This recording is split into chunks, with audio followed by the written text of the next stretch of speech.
Welcome to You Are Your Name. I'm Daken Ariel, one of your hosts. I have Marlowe Shearing here as a co-host, and our special guest is Lorenda Bardell. She's the president of the Society of Kabalarians. Thank you for joining us, Lorenda. It's a pleasure to be here, Daken.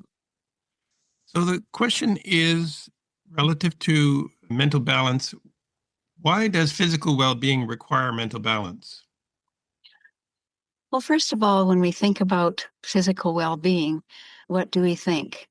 We know that it's a happy, healthy state of mind, knowing that we're following the rules of right living, that the body is fit, and that the mind should be balanced to one's true purpose in life. When we start to think about it, we realize that there is such a close connection between the mind and the body. For example, something frightens us, and immediately there's the thought of fear, and it puts us in fight or flight mode. And when the body enters fight or flight, the sympathetic nervous system releases adrenaline, causing immediate, automatic, and intense physiological changes, such as our heart rate and blood pressure increase, the breathing accelerates, muscles tense, blood sugar rises to fuel muscles for rapid action. And this survival mechanism prioritizes energy for fighting or fleeing over other functions of the body. This is an example of how thoughts affect the body. Now, we often hear people make the statement, thoughts are things or thoughts have wings, without really thinking about what these statements mean. Where do our thoughts come from? And why is there such a close connection to the body?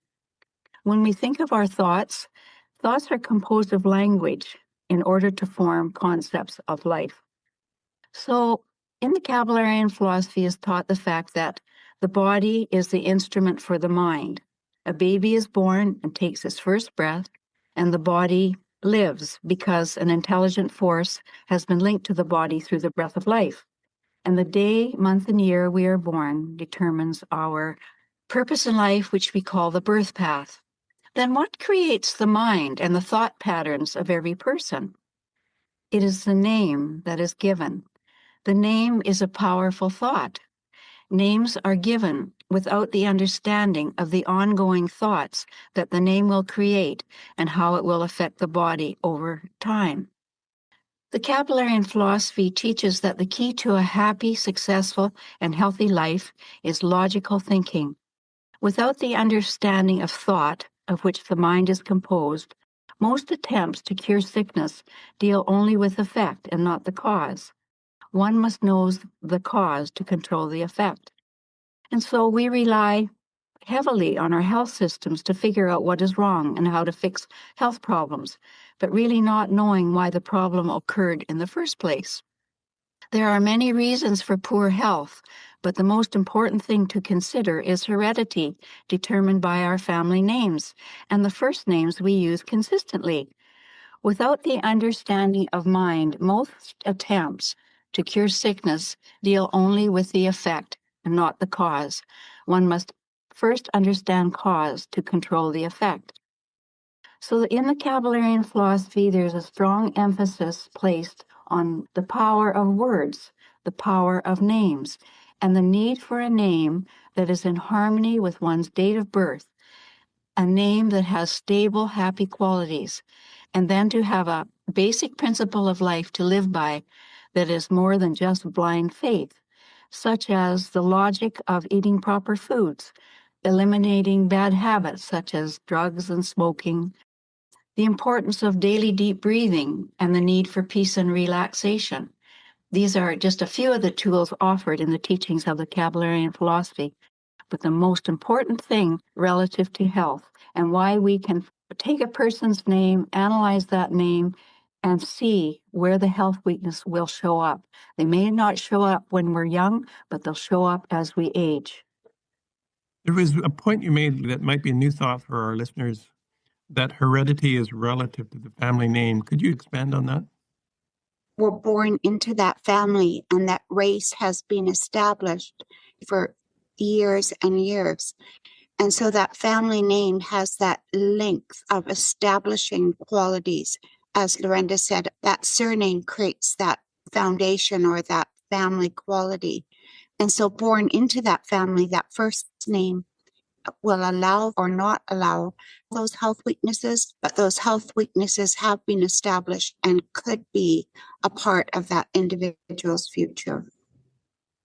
So a family name might be Ralph, and you work it out mathematically, and it has certain qualities. And we look at that quality, and we know that that family is going to suffer with head tension. It could be the eyes, it could be the ears, it could be the head, headaches, bad migraines, and just problems with the bones. Because when we measure that name mathematically, it comes to a certain mathematical quality. And in analyzing that quality, then the weaknesses in the family would show up. Now, every one of us has a first name.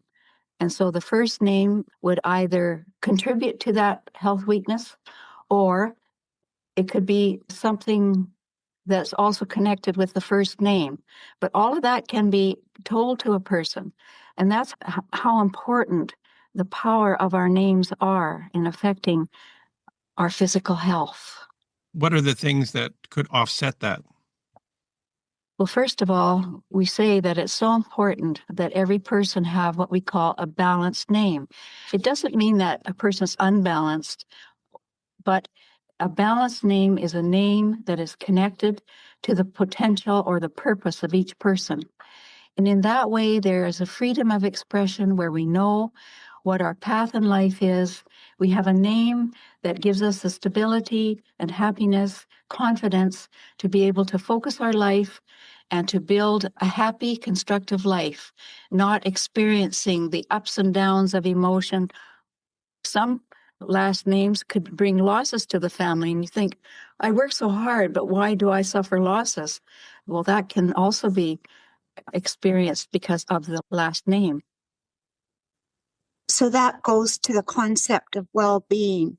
So you're saying that balanced name provides that opportunity for that individual to establish a sense of well-being?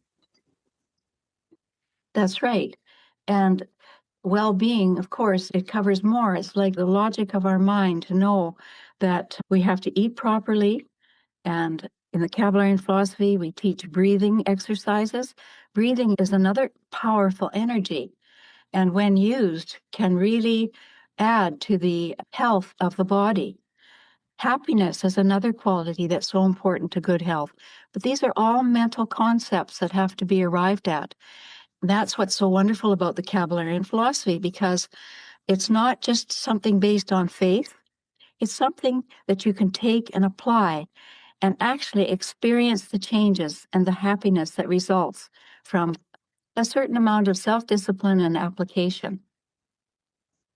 In the free name reports that are available on our Kabalarians.com website, the name report discusses their mental qualities, their characteristics, the family name, the first name, and the effect of both together. And all of those have an impact on physical well-being, would you say?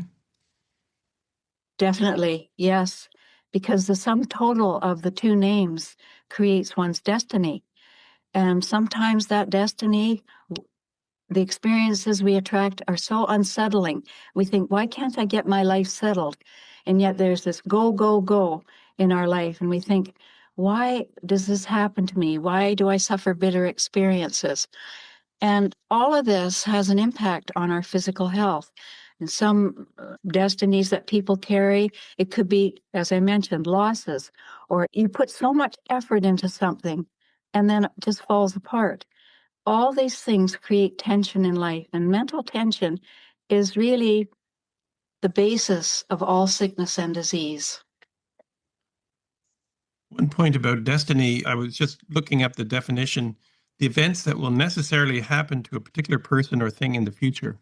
We use the term destiny number as a reference to the sum total of the names that you use.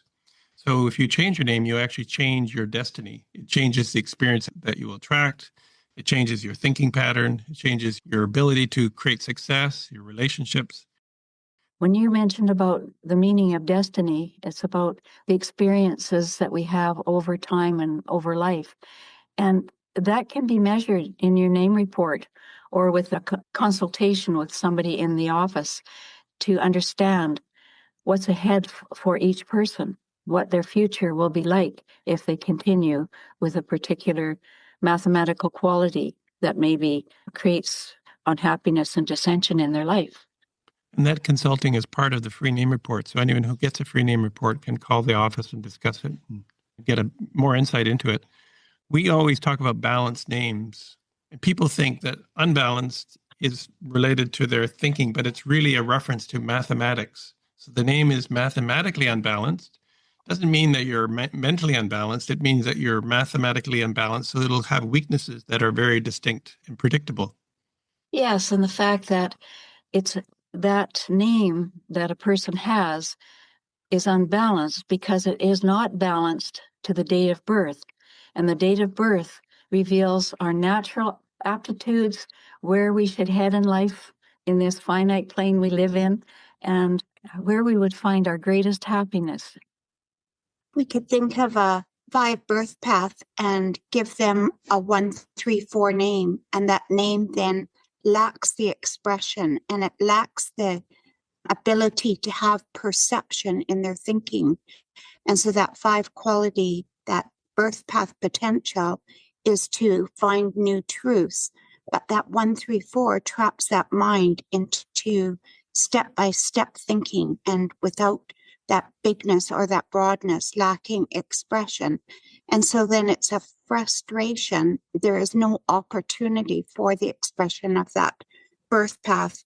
When we talk about physical well-being, another thought might be stability, and that opportunity for that expression of that spark within, that birth path quality, brings that greater relaxation because there's a harmony. And I think that might be a word to describe that quality of mental balance. And so every name that is given to a person through the Kabalarian philosophy has those qualities of stability and happiness. Yes, we still have to work. And also, when we have a name for so many years, habits of mind develop. So when a new name is given, there's a certain amount of effort that's required. But it's amazing in such a short period of time, the changes that can take place in people's lives through that name change.